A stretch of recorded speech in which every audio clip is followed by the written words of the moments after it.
Oh boy, oh boy, oh boy. It's that time of the week again. Welcome to the Common Geeking Program. I am your illustrious host, Ryan Mossbarger. If you've never heard of the Common Geeking Program, we are a book club podcast where each episode, three of us read up on a topic, then discuss it from a maybe geeky, maybe nerdy perspective. This week, we will be discussing the Stranger Things D&D starter set, and more specifically, how classic brands expand their influence through new brands or new other forms of media. I'm joined by two people, each of whom I've selected to guide us. Some would say Sherpa-like through the jungles of tonight's topic, and their names are... Hi, I'm Timel, or Chowder, whichever you prefer, and I'll be talking about Batman and all his various video games. Particularly Arkham Asylum series, but everything else as well.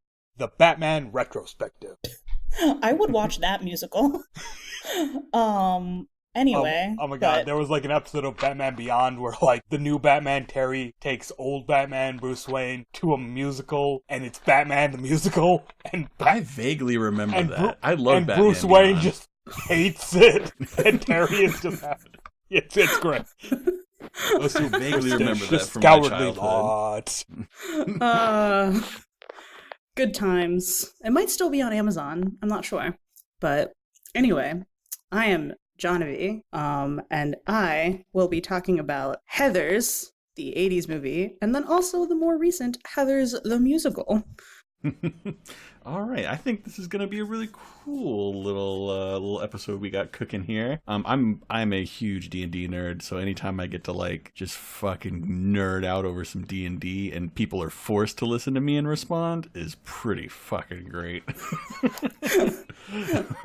I know that's probably sounded a little dark. I don't know. Maybe I should have said this it is more like of a kidnapping scenario. Yeah, people are gonna come up like behind me. I'm gonna see them coming in the video camera. They're gonna grab me, take me to an undisclosed Pentagon location since someone's in Arlington, apparently. Hey, nobody knows where I live. I mean, it could be the one in Texas. I may or may not Texas. live 2 blocks away from the Pentagon. That's secretive knowledge. Yeah.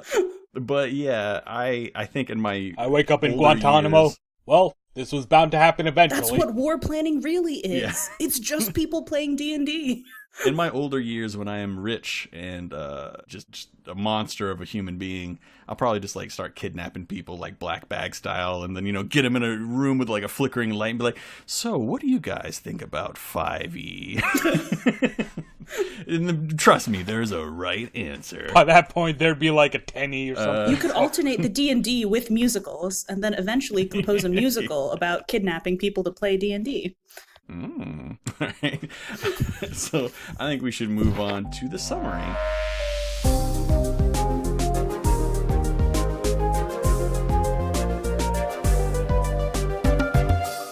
I chose this particular version of the starter set for a couple of reasons. One, and I also I wanted to discuss it because I'm a Stranger Things fan. I really like the first and second seasons. I'm pretty pumped for the third season, which is coming out pretty soon. And around the time I thought of this topic, they had just released the first teaser trailer for season 3.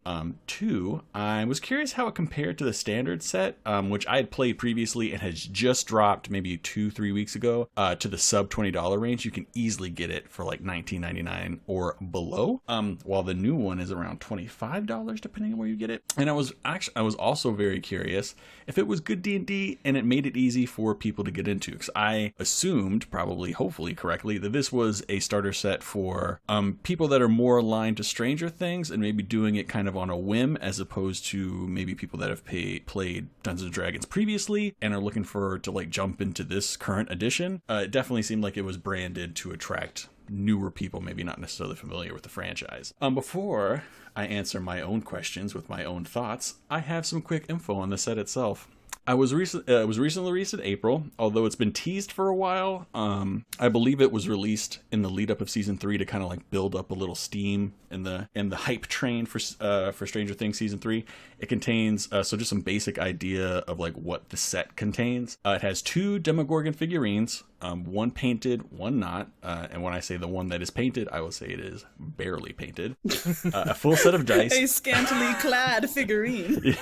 It's got a little red around the mouth and a little shading. Not that big a difference. Oh my. A new Demogorgon. Yeah, it has a full set of dice and a basic rules booklet, a lot of which you can probably get offline. I believe it's there's a term for it, like the OGL. Like there's an open gaming license with 5e. I believe it's that open, like, free version of it. So it's for pretty basic rules. Doesn't go into all like the really crazy asinine aspects of 5e. And the adventure booklet itself, it's supposed to be similar to the campaign the kids are playing in Stranger Things, like in that first episode when they're kind of like finishing up. And they are super hype about it, so... Yeah, super hype, and he throws the fireball, and then they all have to leave. If you have never played that D&D before, then Yeah. by seeing people that hype, I can definitely see why people who have never played before would be intrigued. Yeah, I get pretty fucking hype with Dungeons and Dragons. Yeah, but like, if this was the campaign they were playing, I mean... It's nuts. I mean, like, similar to, right? So it's supposed to be like... similar to. Yeah. It's supposed to hit some high points, but it's also... It doesn't... I don't think it's super true to what the story they had, because they also include some elements from the TV series. The big surprise, there is like a Demogorgon somewhere in there, and they kind of like really weave that through there.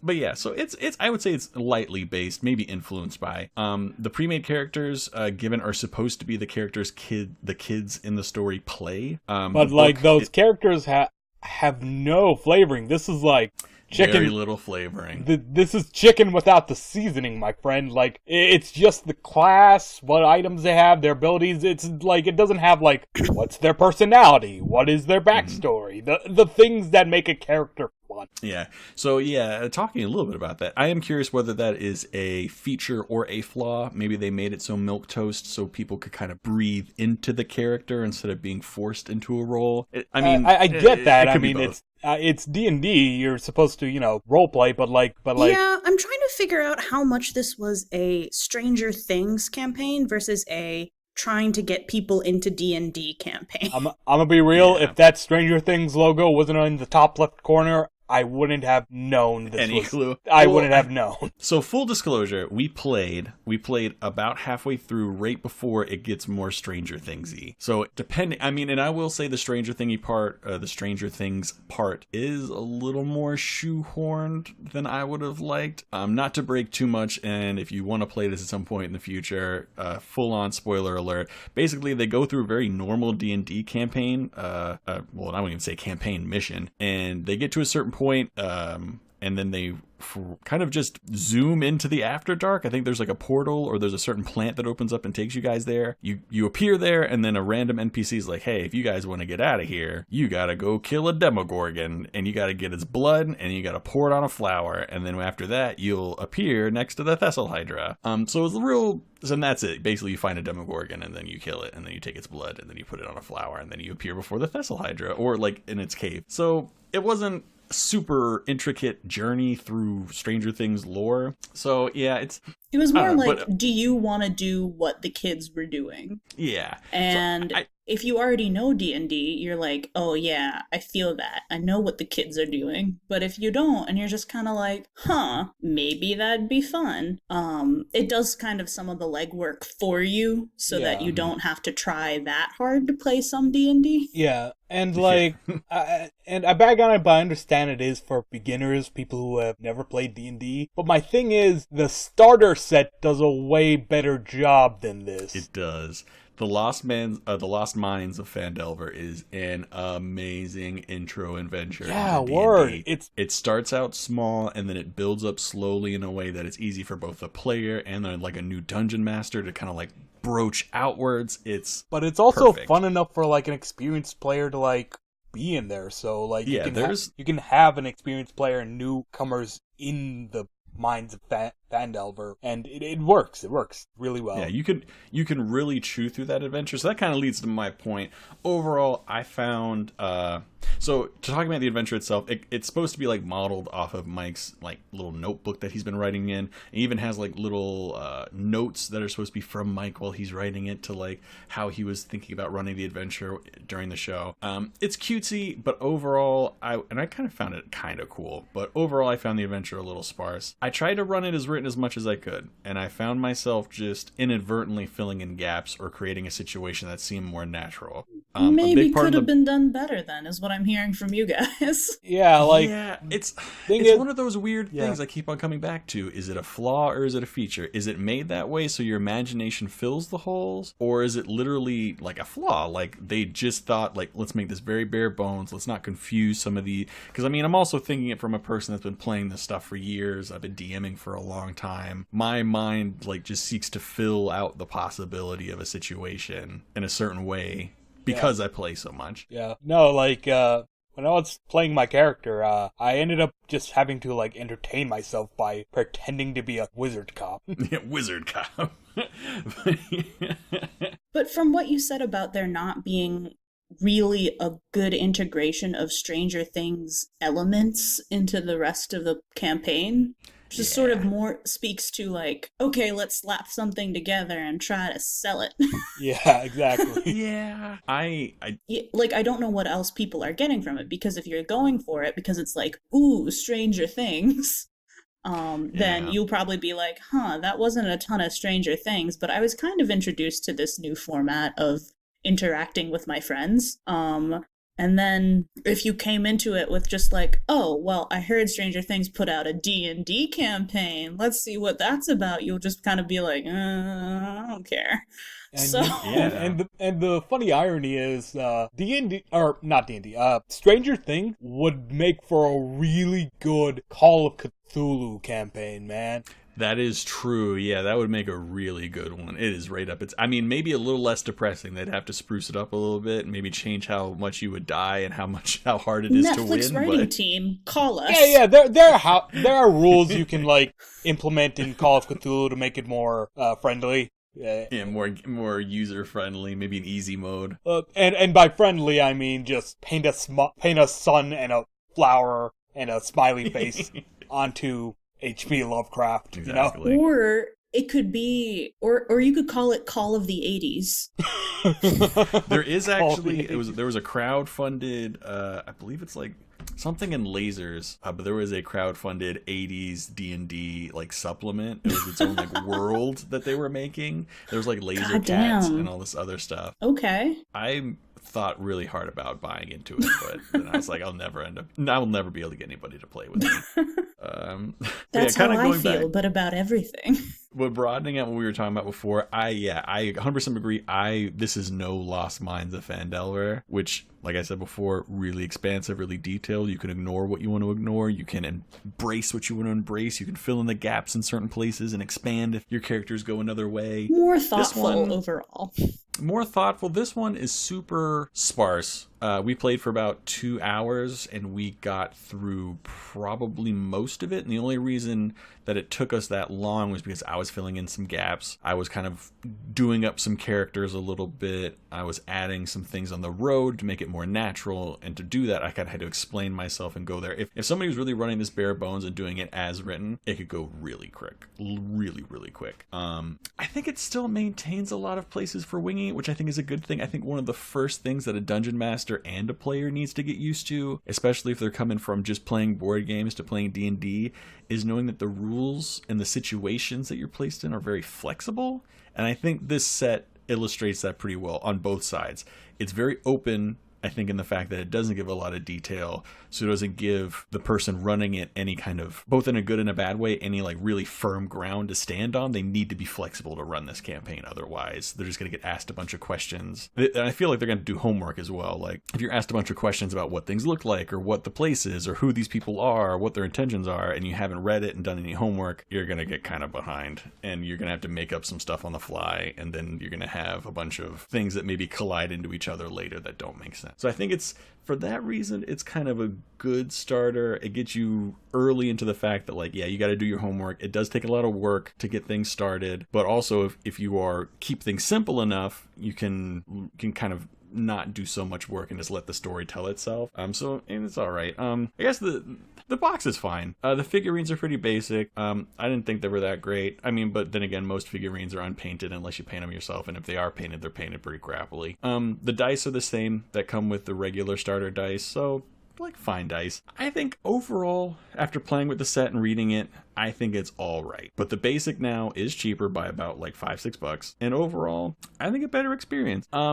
But the real issue I wanted to dig into is that this isn't a product review. It's about Hasbro / Wizards of the Coast utilizing a very popular brand to expand their base. And I think this hits the nail on the head, especially for people who have never thought they would play until they saw its recent resurgence recently with a lot of stuff in media, in the show itself, Stranger Things, and then very recently, the Critical Role got like $10+ million on a Kickstarter that was all over the news, all over Facebook for a while. Yeah, and I think a big part of D&D's resurgence is 5e is really easy to get into. There aren't exactly nearly as many complicated things rules to get stuck in as 3.5 or 4. Yeah, 4 was awful. There are things I like about 4 that I like to implement in my campaigns.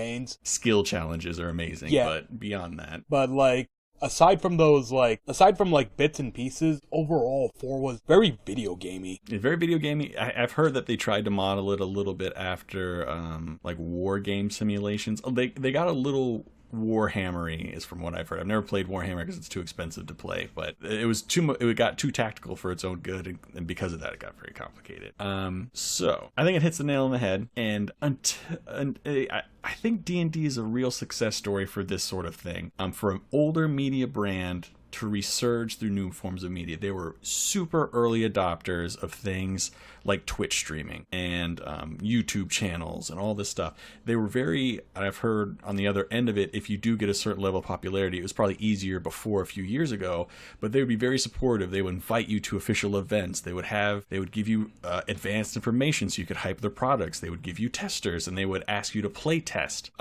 So I think it profits a little bit from both ways. So D&D feeding into the community gets the community a little bit more amped up, spreads it out a little bit wider.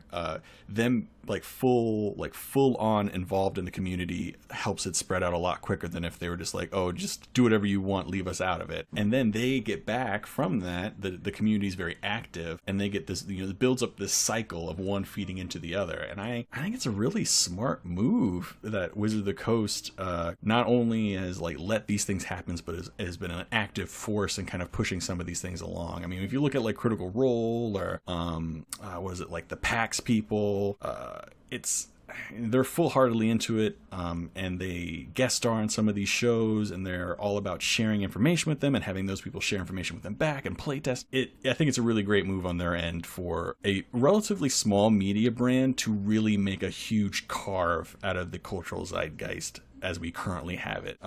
Even though they're maybe $1 million company, Netflix obviously is $1 billion company. But I mean, Stranger Things is something made by $1 billion company that has brought a lot of focus on a much smaller company, at least in part. I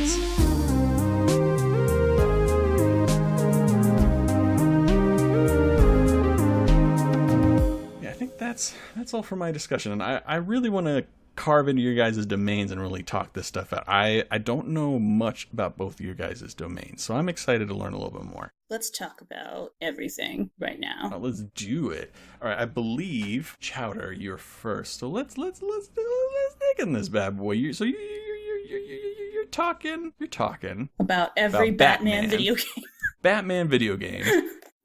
No, we all know who Batman is, Bruce Wayne. Please explain. Parents' job. Explain his backstory in Wait. Bruce Wayne is Batman? Yeah, I know. Big shocker. What? It caught me off guard too, But one's a billionaire playboy and the other one's a superhero that just spends all night solving crimes. But how can he do both? I don't know, man. He don't sleep. He never struck me as the kind of guy to risk his life to fight crime, He always just seemed like a rich heir, man, So you're saying that maybe it's more about a rich man beating up the mentally handicapped than about any kind of glory or helping people. And you too can do this vicariously by playing video games. Yeah, it's just a rich man beating up the poor. That's my favorite, taking a part of the series. If you really think about Batman, it's just a privileged male beating up the mentally insane. The mentally handicapped. Don't forget the tights. I feel like the tights are pretty important to unpacking the overall psychology of Batman. Getting all dressed up in something tight and then beating on the less fortunate. Like a furry with a BDSM fetish is going out into the night, beating up the mentally ill and the impoverished, all while flirting with several dominatrixes, you know? Yeah, man. I mean, gotta do what you gotta do. The night is long and full of terrors. And the police are his friend, eventually. Yeah. I mean, the police are friends to every rich white dude. That's not new. I know, but they had to confirm that he was a rich white dude first. They had to get a close look first. They were like, okay, we're pretty sure that you're fine, so we're gonna go ahead and... like the period where the police were like, we have to take down this vigilante. It's because they saw the suit and it's like, the suit's black. We have to take it down. Oh, wait. I just saw like the face part under the mask. He's a white dude. It's okay. It's fine. Controversy alert. Common Geeking Program takes no stances on such hot button political issues. Have you listened to these episodes, my friend? Anyway.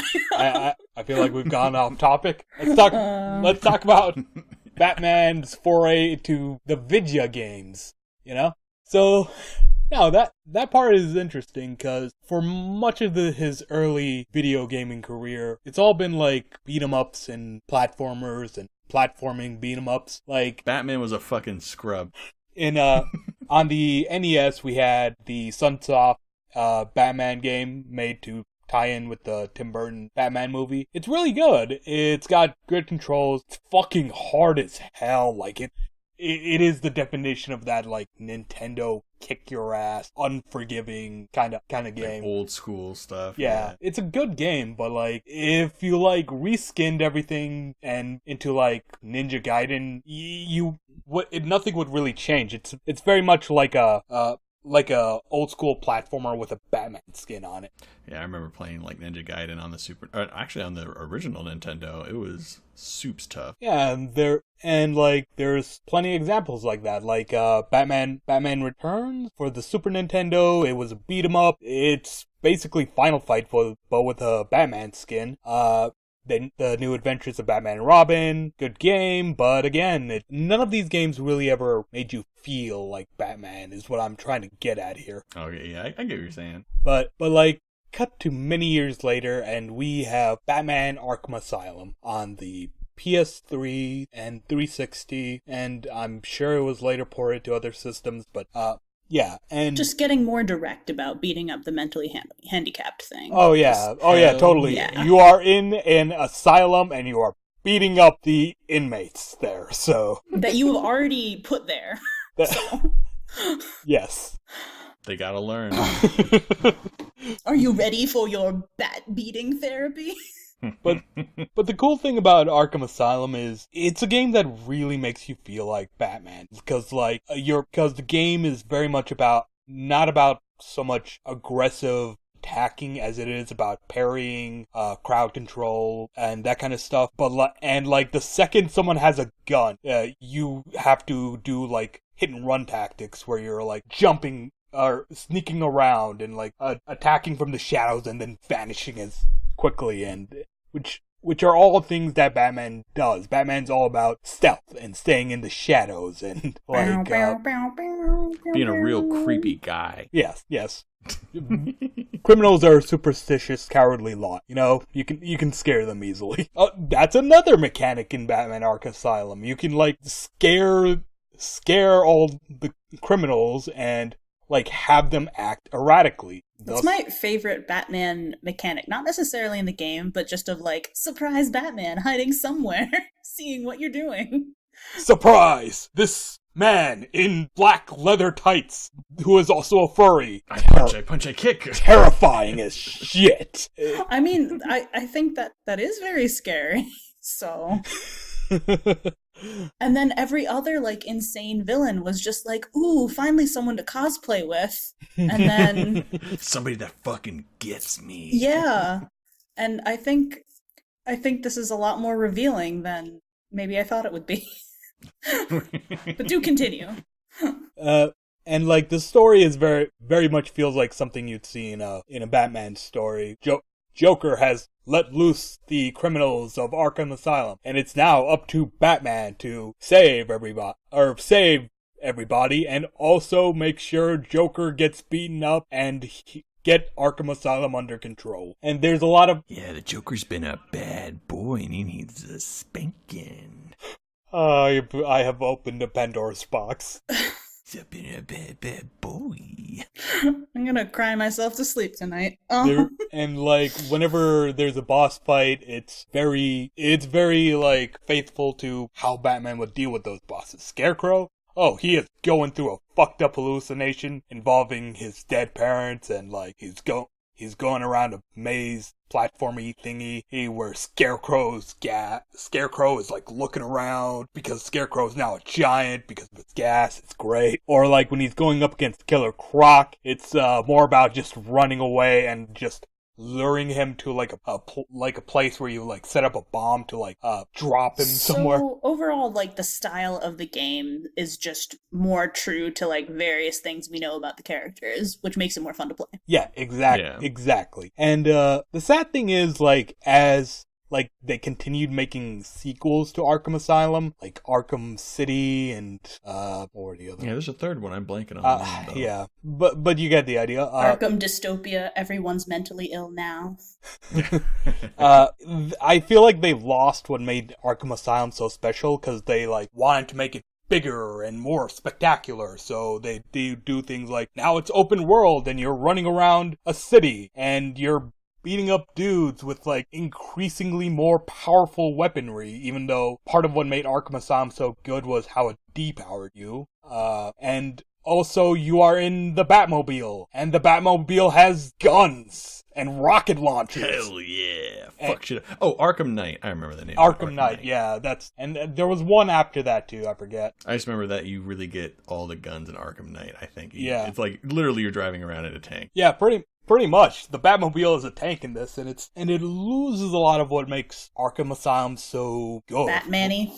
Yeah, so like Batman-y, such a well-told story, such a proper Batman game as it was. And then there was the Telltale Batman game, which I don't think really worked because Telltale games are about, hey, you get to make choices, and it affects people. But, like, Batman is an established character with a very strict code of ethics. Like, would they be ethics and morals? He's not a malleable character. You're never gonna be like, kill this guy, or don't kill this guy. Don't kill this guy! Batman doesn't kill! Always gonna be not killed. Yeah, it was more like, are you gonna tell somebody the slightly meaner thing? I played a little bit of it. It's basically that. Or you're gonna be you're gonna be like a rich snob or a slightly less snobby rich snob. Yeah. Like, I don't know, maybe if they like gave you the choice to be like the choice between being the Adam West Batman or like just a fucking goofy motherfucker. The Frank Miller Batman. If they let you like character select like which Batman from the history of Batman you wanted to be, that'd be pretty incredible, actually. Would be wild. That would be literally, I don't know. Yeah. It'd be pretty great. It could also be like a shitpost of a game, but at that point I wouldn't matter. I wouldn't care. It'd still be great. Yeah. Just latex nipples as far as the eye can see. And of course, Batman has maybe always that had could be the title of the game. And Batman has always had a history of like expanding into newer mediums. The Adam West TV show was very much the thing that saved the Batman comics from obscurity. And the Batman, the animated series, brought Batman back to being the Dark Avenger that he normally is, and so on and so forth. Yeah, I think the cartoon series is like, I remember watching when I was a kid. It was like one of the first real introductions to the character that was really fun. You didn't have to know any of the backstory. All those episodes were like self-contained, and they really showed off the character well. If you went from watching that show to reading some of the books, it would basically be 1-to-1. You wouldn't be that big of a crossover. Yeah. And like the thing is, I'm trying to figure out how to word this, but the thing about the Batman comics is they don't actually sell that well, surprisingly enough. Like, you want to know what the best-selling superhero comic is? Tell me. It's My Hero Academia, a manga. Really? Yeah, no, really. That's crazy. I never would have thought that. No, like Marvel and DC comics sell notoriously badly. The only reason they exist are as IP houses. Interesting. Yeah. Yeah, I mean, I guess maybe worldwide that makes sense. Is that a worldwide number or an America? Like just in America or North America? Worldwide and America and North America. Wow, that's crazy. Yeah, no. I wouldn't have thought that. That is interesting. And then, I don't know. It kind of makes me think about, like... Batman is a series that thrives on other medias that aren't comic. If he stuck to comic, he would have been gone a long ass time ago. Yeah, it makes me wish that some of the, like, Marvel DC trademark characters would be in a little bit more dialogue with our friends across the ocean. Because there is some like very interesting stuff being done with superheroes and superhero arcs and various things. So, I mean, I guess I understand the need to brand and universe the shit out of everything, but yeah, just given that that it seems maybe like an underutilized opportunity. Yeah. So I've been rambling for a long time about the Dark Knight, the Dark Undies, as it were. I guess the thing I want to leave you with is Batman is a series that's always been expanding into new medium, and video games is his latest one, and it's interesting how, like, adapting Batman into a video game has been such a difficult task, because video games are about living the experience, while Batman originates from more traditional media. And also, I just want an excuse to talk about how awesome Arkham Asylum is, because I really like that game. Any chance you get, just like me, any Thanks chance I get to for the talk about D&D, transparency. any chance you get to talk about Arkham.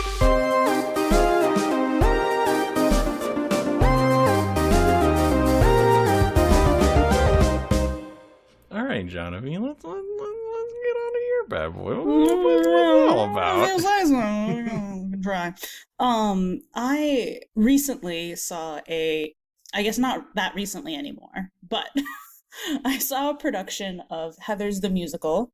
And then I was so very interested that it was then that I went and watched the original 80s cult movie Heathers, which various people have been telling me to watch for years, that I just never did, because you know how sometimes the more people tell you to do something, the more you're like, nah. Know that feeling so well. I have that same experience with Game of Thrones. Like, I watched the first couple of seasons, but, like, there's so much to, like, stay on top of that it's like I don't feel like doing it. It is a no matter little how bit of much. work. And like with the way everyone's been reacting to the finale, I think I'll just wait for Game of Thrones Brotherhood. All right.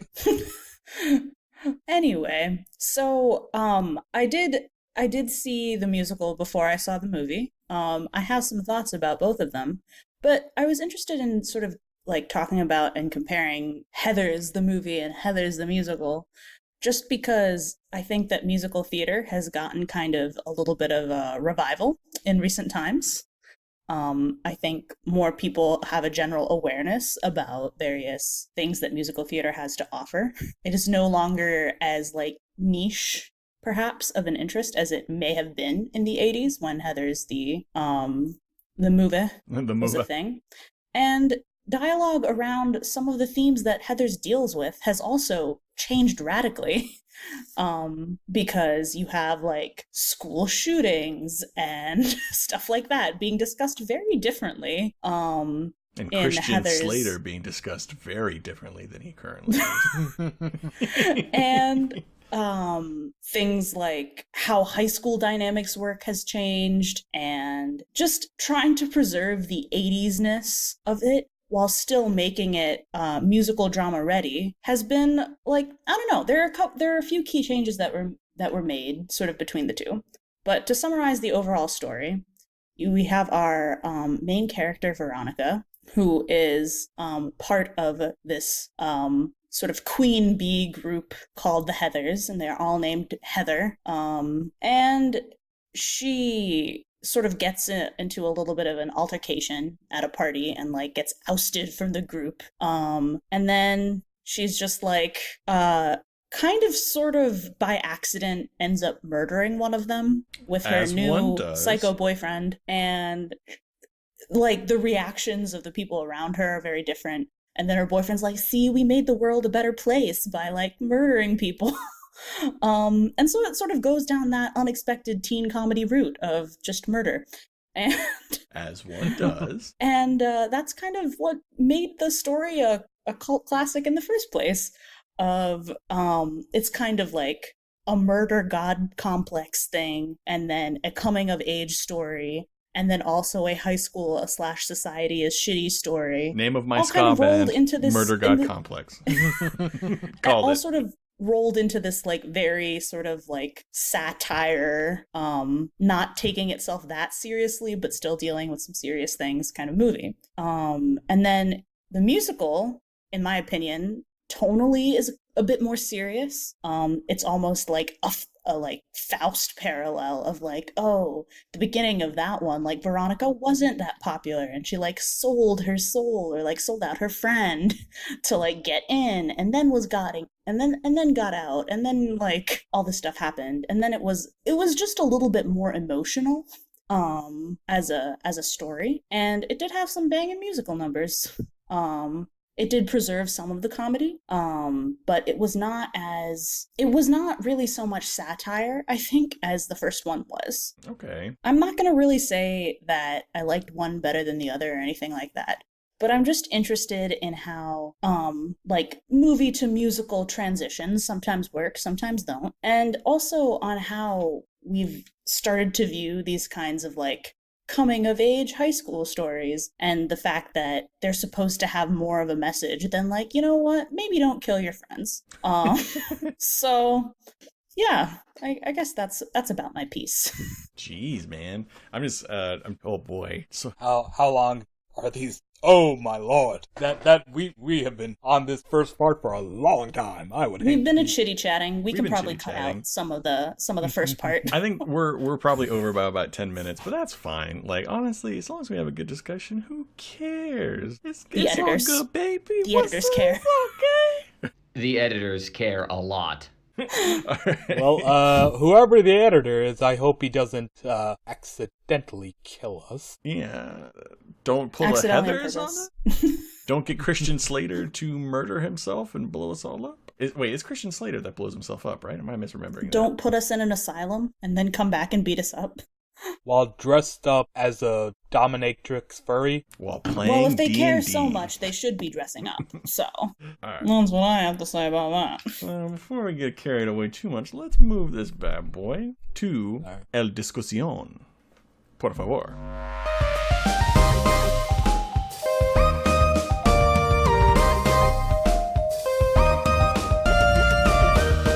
All right. Just how, reading the Heather's Wikipedia, Christian Slater, also known as Jason J.D. Dean, blew himself up with a bomb strapped to his chest. We're about to blow up this discussion with a real Q&A. I don't know how to pump up a Q&A any more than that. I'm going to ask you guys questions and you're going to answer me. I guess I would like for it to be on record that I take no part in any kind of blowing up of any kind.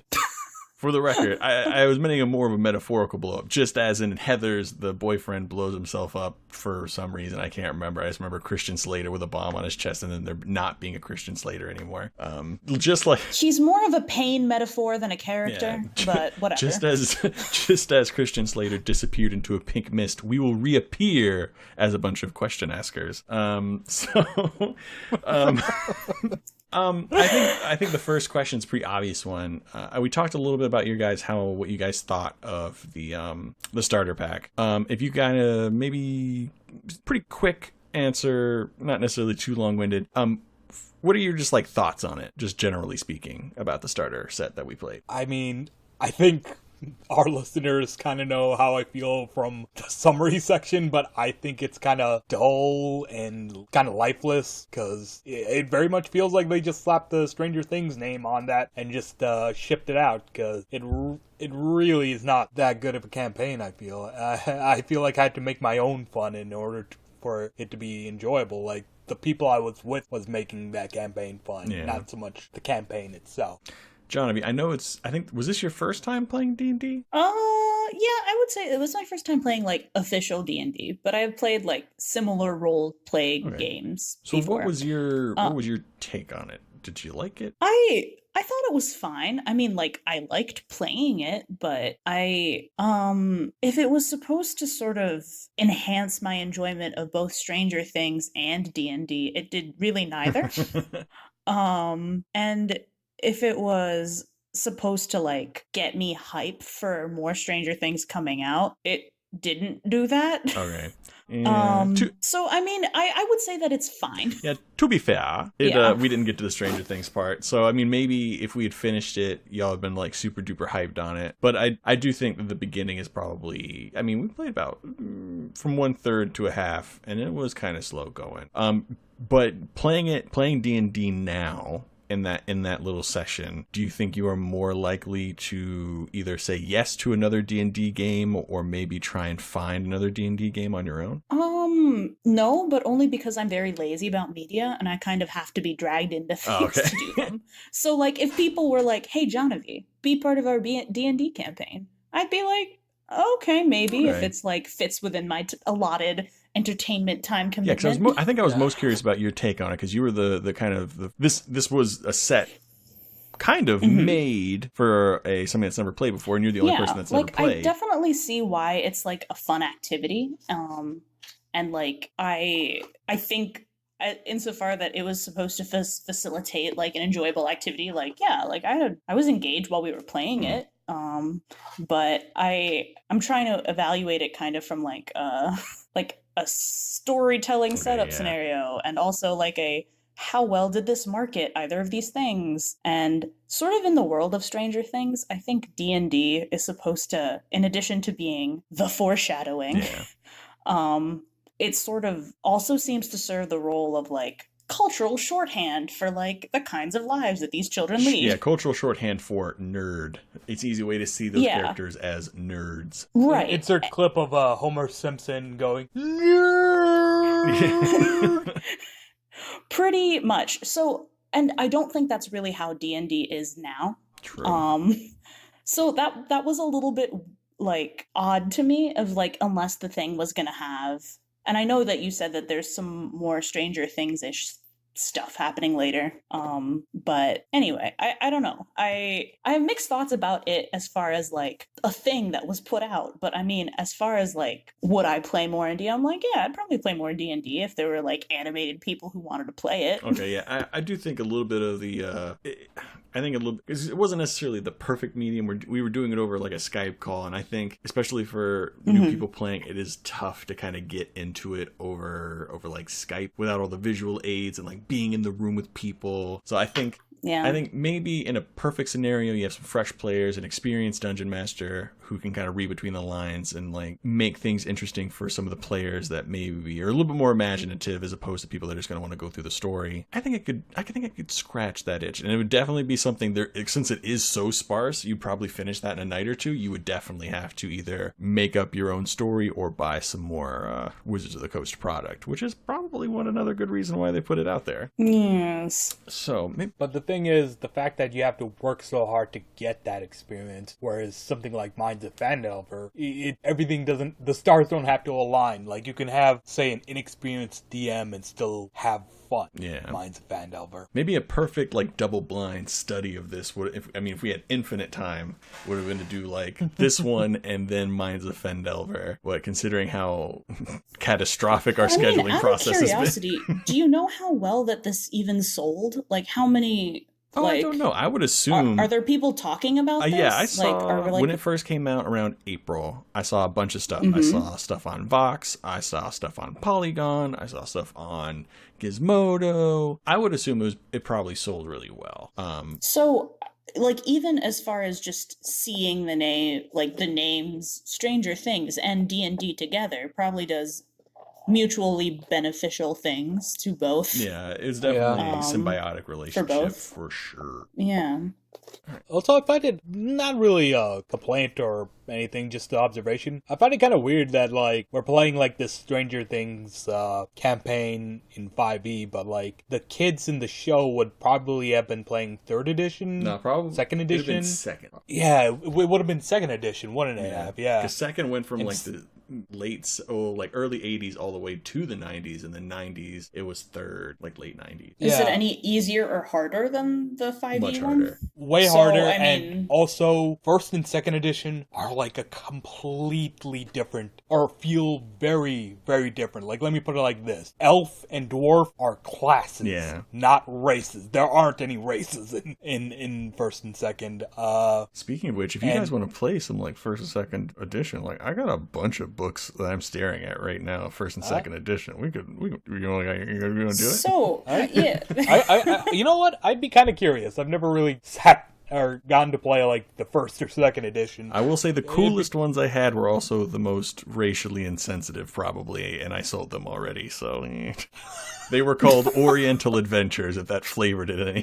Flavored them. Ooh, yikes. It That flavors is with a that, yikes from me, man. Flavors that with that ramen seasoning. Yeah. Some of the depictions on some of the covers So- could be said as questionable at best.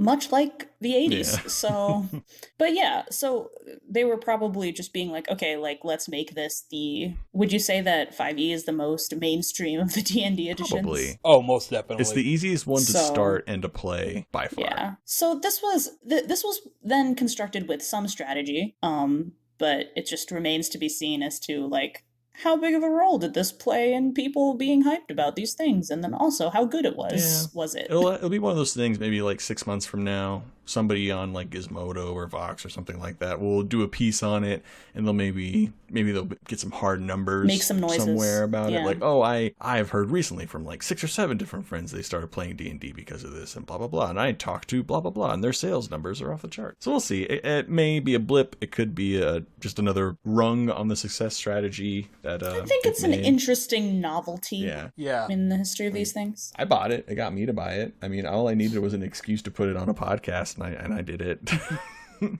I mean, it had my power to you. curiosity. Like, I was like, is this just slapdash together, or is this a genuinely good experience? You know. Yeah. What dis? How it do? All right, so let's dig into some of your guys' stuff. All right, so Diggity doo. Chowder, do you think I think you talked a lot that Arkham Asylum seemed to be the closest to the type of game you wanted for Batman. Do you think there has been not just a good, but like the good Batman game? Do you think that's been released? Or is it still waiting to be released? I think it's still waiting to be released, or at least Arkham Asylum is still the definitive Batman experience, I would say.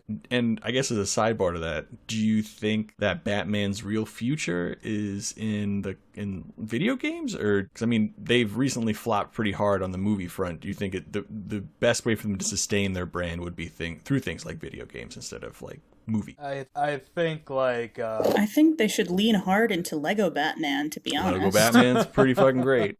Lego Batman. Lego Batman did movies, sell pretty well, so And those Lego like video games that a lot of people have nostalgia for, I feel like this is a match made in heaven. Lego Star Wars was fucking great. I loved it. Yeah, I think Batman's future isn't so much in video games in particular, but as like a pop culture icon. Like he survives by being this Iconic thing that by being this thing that everyone knows, like by being this sort of universal shared character. Okay, yeah, he's in the zeitgeist like, now, and it would be very hard a for him bit, to yeah, a bit like Robin Hood or King Arthur or something like that. Okay, yeah, I think that makes sense. It's definitely in the zeitgeist. People are going to know about it regardless. I mean, even if a kid's never seen a Batman comic book video game or anything like that, they would more or less recognize, like, if they saw it on somebody's t-shirt. Oh, that's Batman. which is what made the Lego Batman character possible. Yeah. Yeah, exactly. You know, a hodgepodge of all Batman, which still pretty is accurate. So, Yeah. I mean... And the great thing about Batman is he's super flexible. Yeah, he's dark and brooding, but he can also be kind of campy and goofy. Like, Batman the Brave and the Bold is really good, but it's also like really Campy, yeah. campy and hilarious. The Adam West TV series is a really good comedy. Like, I think people don't realize that, like, the Adam West TV show is campy not because it aged poorly, but because it was an intentional comedy that was really good at what it did. There are certain scenes. Sometimes you just can't get rid of a bomb. I can't remember. There's one where, like, I think it's the Penguin or something like that buys a nuclear submarine at an auction, and then they're going through the records of this military auction, and they're like, oh, who could have bought this? And then, like, they rearrange some letters, like, it goes from something Anglin or whatever, and it's like, oh, the Penguin, it must be him. Just like so slapsticky. Like, but the attack took place at sea for Catwoman. Yeah, exactly. Like every Riddler episode is like always involving Batman and Robin coming to like the most ridiculous conclusions, and they're right. Like one of the riddles is lives in a tree and is deadly, and Robin like just immediately answers, a sparrow with a machine gun. And he's right, there was a sparrow with a machine gun, and they had to get out of the way. The sparrow with the machine gun was in a tree, by the way. That's pretty great. It was, yes. All right. It was amazing. That's good. Fucking A, man. Shark repellent, that's all I gotta say.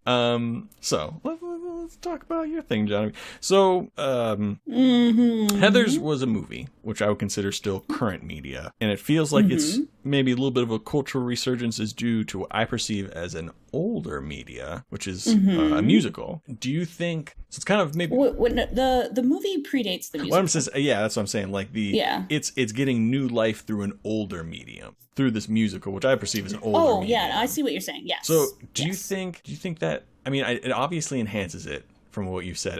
It plays up the camp. It plays up kind of the funnier bits. It increases the darkness in a way that they probably couldn't have gotten away with in a movie. Do you think that's like do you think Heathers is going to see a real like comeback from the musical, or do you think this is just like a campy fun thing that people are doing? It was a lot of nostalgia fuel for people who already liked Heathers, and then I think for a lot of people who were into musical theater and like we're hearing like pretty good things about Heathers the musical, it probably got them interested in sort of the story, like having the high school story that is sort of like a little bit of a palate cleanser from a lot of like, I don't know, like more saccharine, more idealized like versions and ideas of high school is interesting.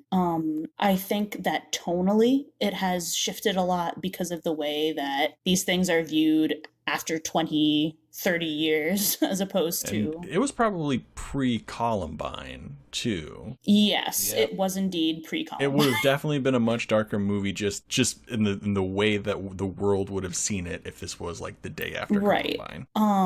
But like looking back on the movie moments that they chose to highlight, like, I mean, I Love My Dead Gay Son was begging to be made a musical number.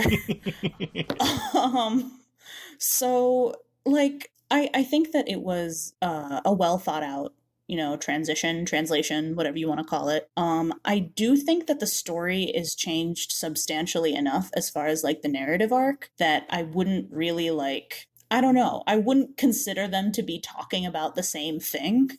Yeah, because there's just so much. Like the takeaway from just seeing the musical seems to be more of like, I would say a more traditional story arc of like, don't do all this, like don't make decisions or don't make choices like that are, based in fear or like don't murder. Yeah, like is more of like a don't murder, whereas the other one was more like maybe murder. It was a little less preachy, I guess, or it was a little bit less like, oh no, what have I done? I have to whatever. And more like, come on, dude, like you can't murder people. That's not cool. Hey man, that's not cool. If you're gonna do that outside. It's generally frowned upon in most states. Yeah. It's a little murder. I don't know. I can see why the story is still kind of like successful.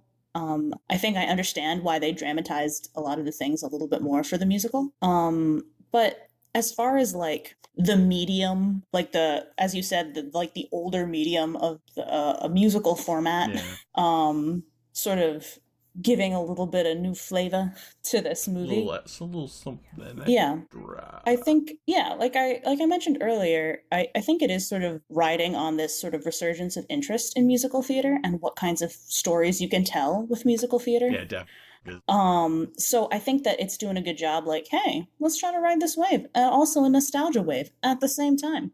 So I think that was successful. I think it was sort of like positioned well. I believe to the end it was still off Broadway. It never made it onto Broadway. Broadway. So it wasn't, it wasn't like and now we are bringing this into an entirely new audience who has never seen it before. Yeah. Although you would think it would end up on Broadway. Broadway doesn't exactly have the highest standards. I mean, Sister Act, the musical, what is a thing. You shut your mouth about that. That's a fucking great musical. You don't even know what you're saying.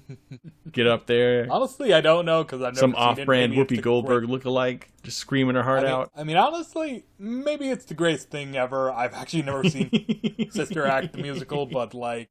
Right. And so I do feel like kind of, I don't know, I'm a little bit, in general, like, I do wish, I like, do err on the side of, you know what, if something's gonna be adapted into another medium, and you're telling the same kind of story with the same kind of characters, there should be a really compelling reason why you're doing that. Otherwise, I'll just be like, oh, this is just so that you can whore more money from people. Yeah, like either whoring more money or just doing it literally for the shits and gigs, which I mean... Like all the Disney live-action remakes. Yeah, they're all just kind of gross to me. I have a lot of feelings about that stuff.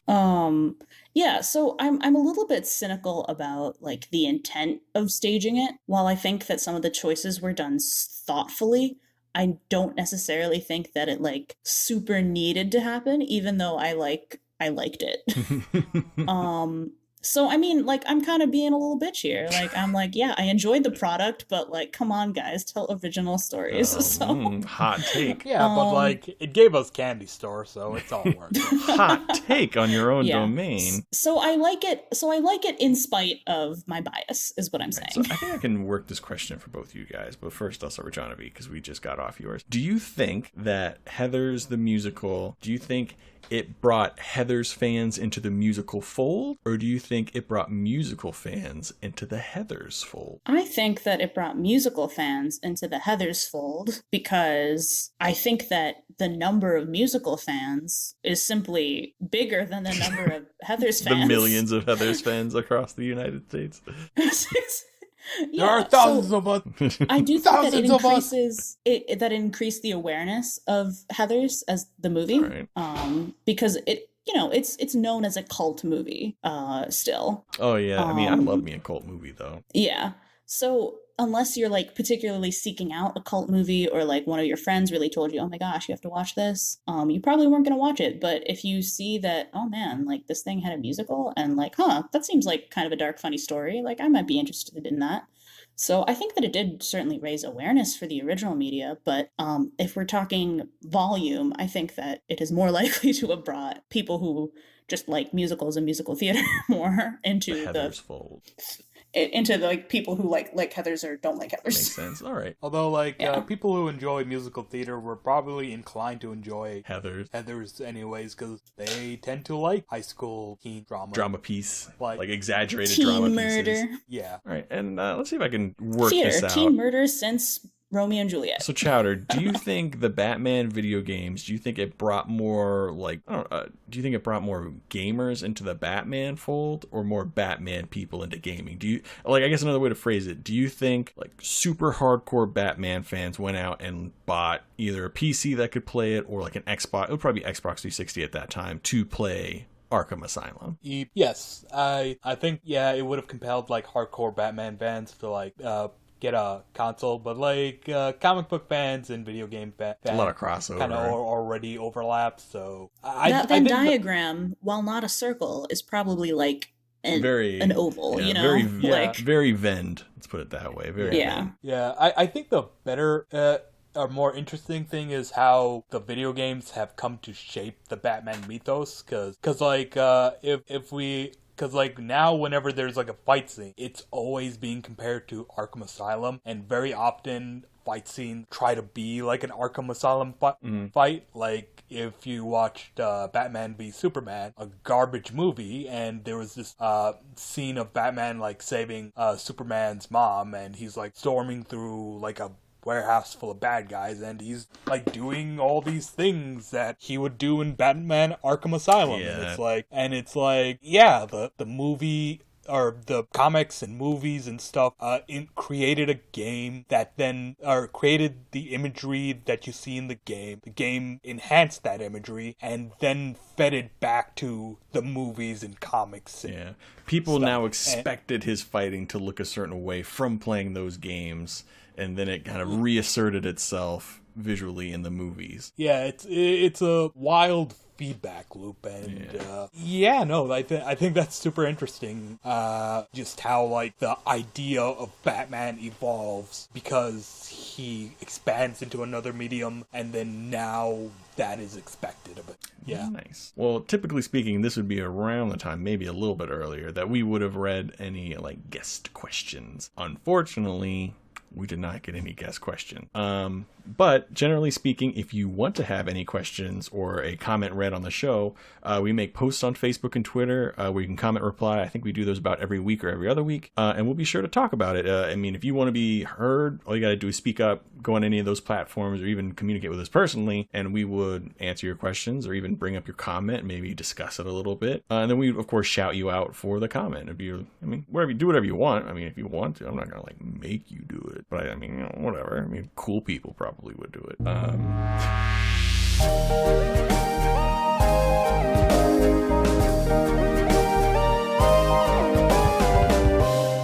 So let's move on to the ratings.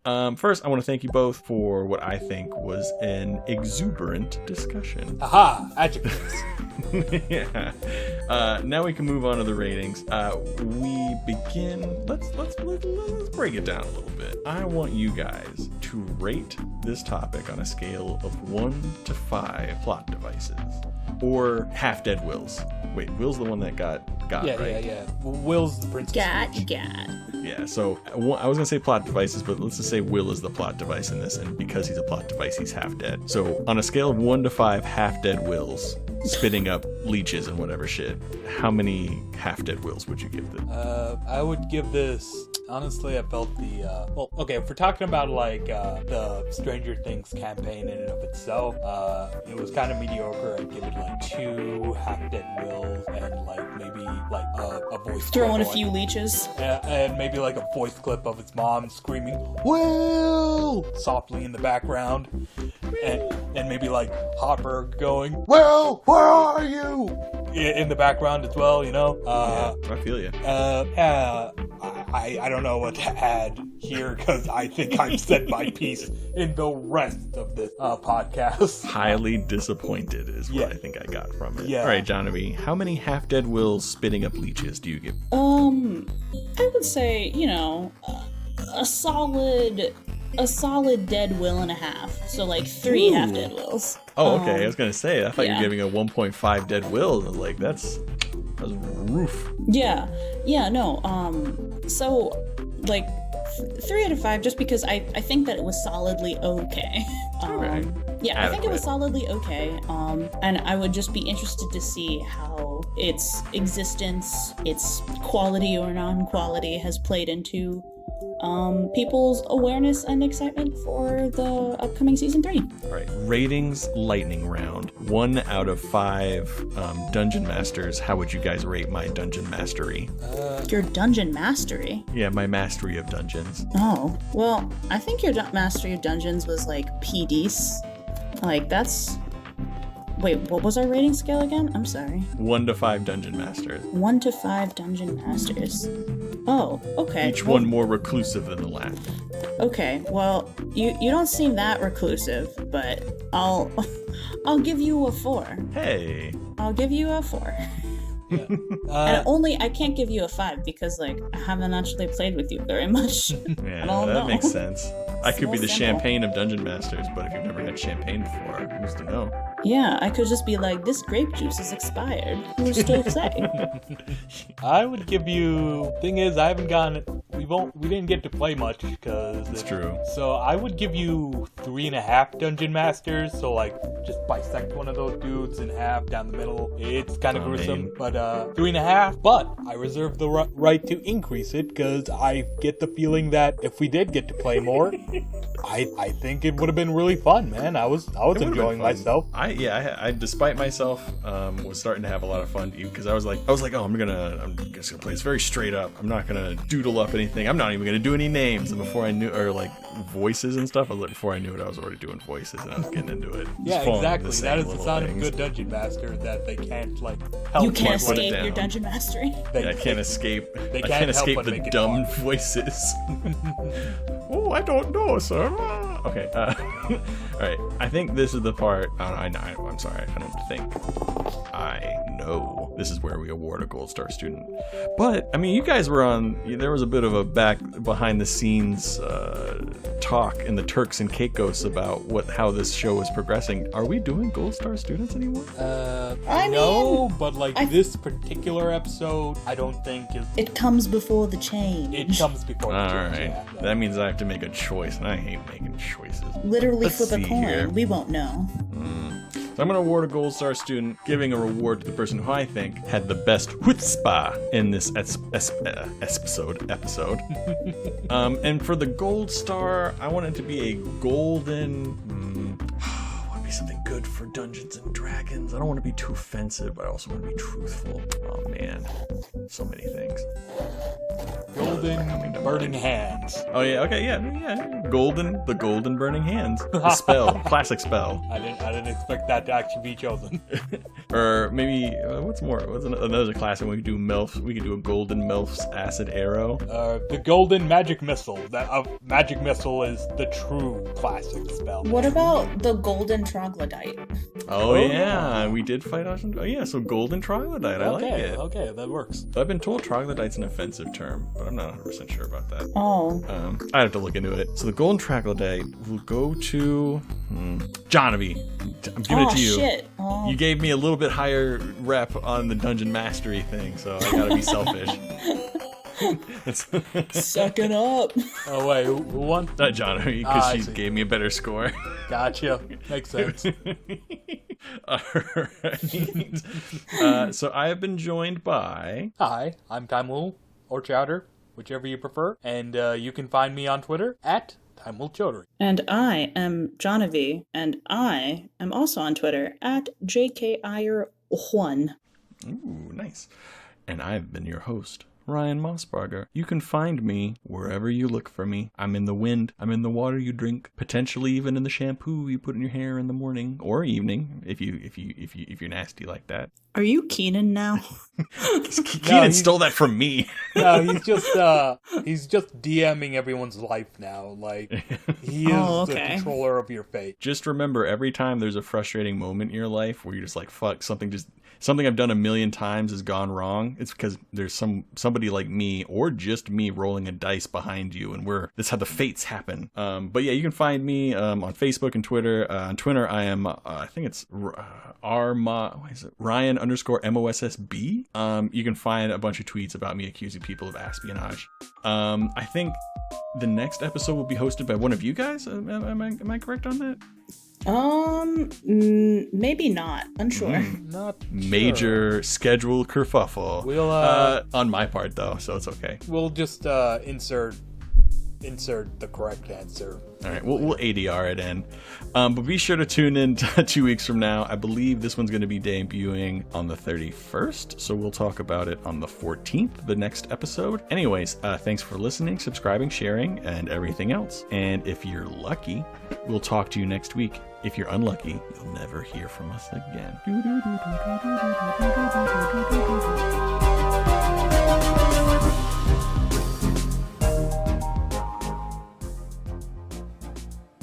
This episode of the Common Geeking Program was hosted by Ryan Mossbarger. He was joined by Timul, Chowder, Chodery, and Jahnavi Iyer.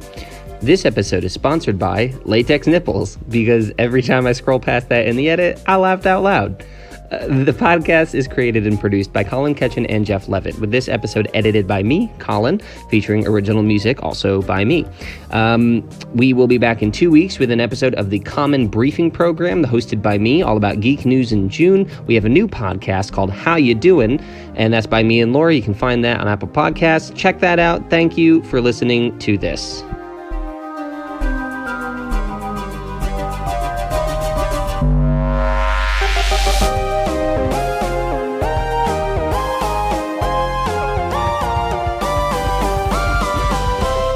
Ryan's gonna pull a Heathers on you. Yeah, I'm gonna pull a Heathers. Oh my god, high school sucked. I'm gonna be Christian Slater up in this piece and just turn into Pink Mist. Only if you do it in tights. That's the only way I'm ever gonna do it. Don't have to worry about that. Okay. Bye, friends. Right. Bye, everybody.